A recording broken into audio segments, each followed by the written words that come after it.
new prospects know about your business. But the problem is that you don't have a guaranteed way to get your message in front of people who want and need your services. So you try different methods to reach them: Facebook, direct mail, email, maybe even the shopper's guide. But the fact is, they all take a lot of planning and you have very little control over reaching your best prospects. In the next few minutes, I'm going to show you how you can get your message in front of your perfect target customer. Let me ask you a question. How would you like to target your competitors and attract their customers straight to your door? That's right. Imagine having a surveillance system so advanced that it captures your competitors' customers and advertises your business to them. Look, the reason this is so effective is that 91% of smartphone users have their phones within reach 24 hours a day. And we're addicted to checking our phones. 58% of smartphone users don't go 1 hour without checking their phones. And 93% of smartphone owners use them while they're shopping. So now imagine again being able to attract customers away from your competitors and them seeing your ads on their smartphone no matter where they're at. Because see, one thing's for sure, whether they're shopping, whether they're dining, whether they're looking for a new car, they all have their smartphones with them. And what we're able to do is simply drop a pin or capture some information off their phone so that we can then target them with ads specifically about your dealership. That's right, everywhere they go, they have that phone with them, and now that we have a pin dropped on them, we continue to show them your ads. So let's say that you're a Hyundai dealer off the beaten path of the typical motor mile, and you'd like to target a Honda dealership, a Kia dealership, maybe Mazda, and Toyota, so that you can attract customers away from those lots. So what we do is that every person who walks on the lot, we capture a small piece of information from their smartphone and we start showing them specifically ads about your dealership.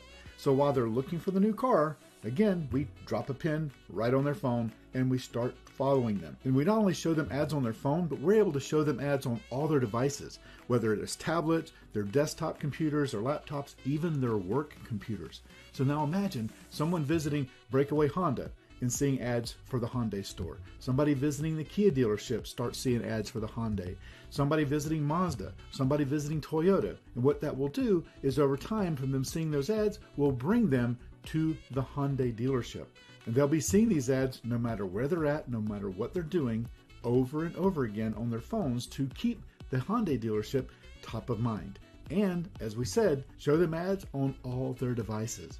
So when would be the best time for you to start showing your advertisements for your dealership to people who are visiting your top competitors? Okay, folks, we're going to take a look at a case study for car sales conquesting. This is for a Mercedes-Benz dealership over a period of 48 days. And we targeted 5 locations plus our client location, the Mercedes-Benz dealership. So let's kind of take a look to see how that played out. We brought in 33 people in that period of time. So here we are.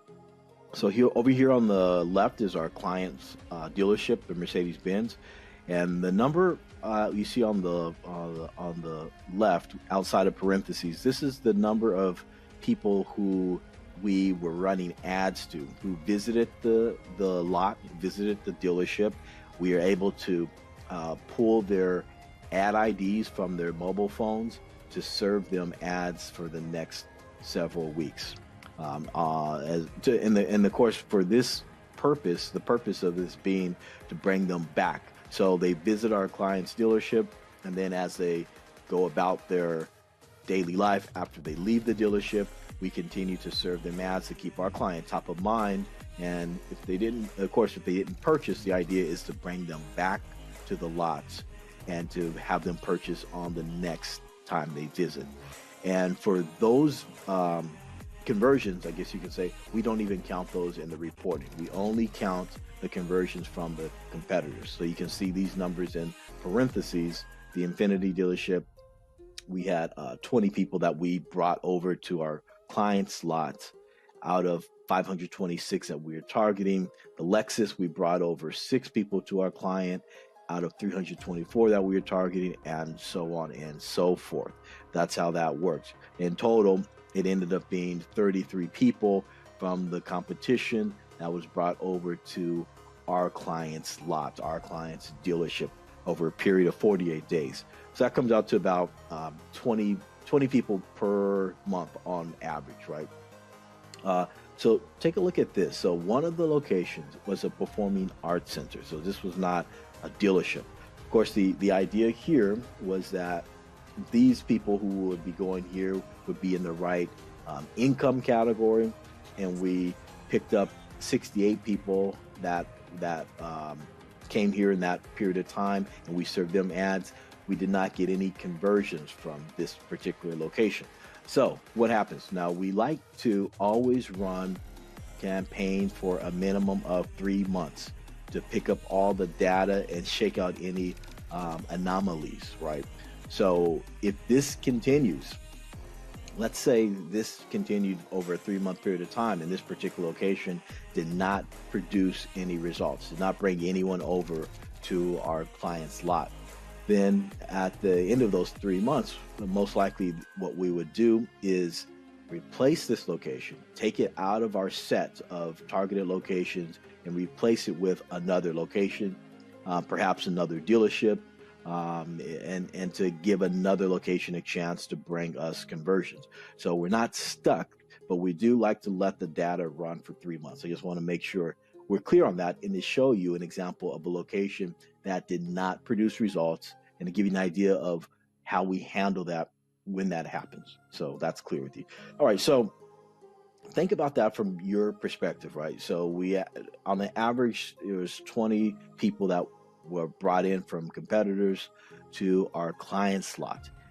In your case, what would that translate to you in terms of sales, in terms of revenue? If you had 20 additional people shopping in market for new cars coming to your lot, what's the your numbers? What percentage of those visits would translate into purchases for you? And then on top of that, what's your average purchase price? What's your average sales price? So you know those numbers. So just kind of think about that to think about, well, if this was you in this situation, what would that have meant in that period of time in terms of sales and revenue?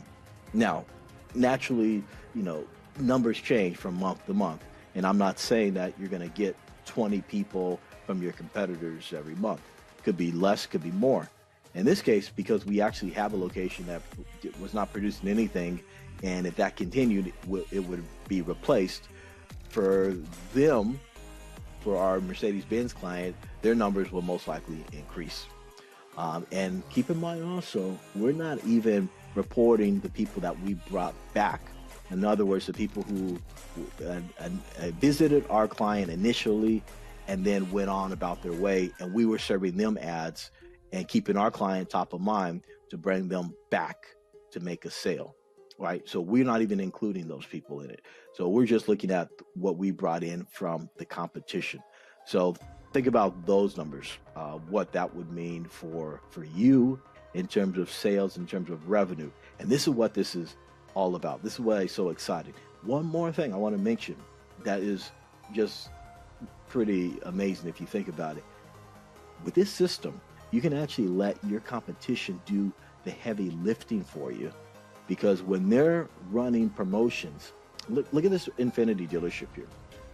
They had far more foot traffic in this period of time than anyone else, right?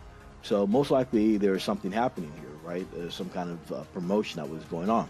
So what happens if your competition runs promotions and they're bringing a lot of people in? They're increasing their foot traffic by a lot. In normal circumstances, that just kills your sales, right? In this case, what happens? You pick up those people who visited their lot and you add them to your database, because after they visit their lot and they leave and go about their way, whoever did not purchase on that visit, they're a prospect for you. So you're going to serve them ads and then bring some of them to your dealership, to your lot, right? And that's why this dealership had the most conversion, the highest number of conversion. They had the highest foot traffic, right? So what are we saying? Now, when your competitors are running heavy promotions and they're doing gangbusters in terms of foot traffic, now what that means is just a bigger base for you to, a bigger pool, I guess, for you to fish because you know these people are in market. You know they're shopping for cars. That's why they're there. That's why they're at the dealership, right? They're looking to buy. So if they don't get it at that initial visit, now you're pulling them into your database and you're serving your message, your offers, your commercials, your ads to them to bring them to your lot. Does that make sense? This is what is so incredible about this. You win. It's every single time. No matter what your competition is doing, you win. It's pretty incredible, isn't it? Okay, so now let's take a look at something that happened with a Kia dealership. So stay tuned for that. A Kia auto dealership wants to target customers who are in the market for a new or used car. So we set up targets of 4 competitors: a Toyota dealership, a Honda dealership, Hyundai, and another Kia dealership that's a competitor. We track everyone who visits those dealerships using their cell phones and begin showing those people ads the next day on their mobile phones, home, and even work computers. An ad might advertise to come and check out the Kia dealership. Each person who walks onto the original Kia dealership's lot is considered a conversion and counted in the analytics. The customers are then retargeted for another 3 weeks to keep the Kia dealership top of mind in their quest for a new car. This is how we legally steal customers from the other dealerships. To find out how this can help your business, just give us a call or click the link below and fill out our simple form, and one of our team members will be in touch.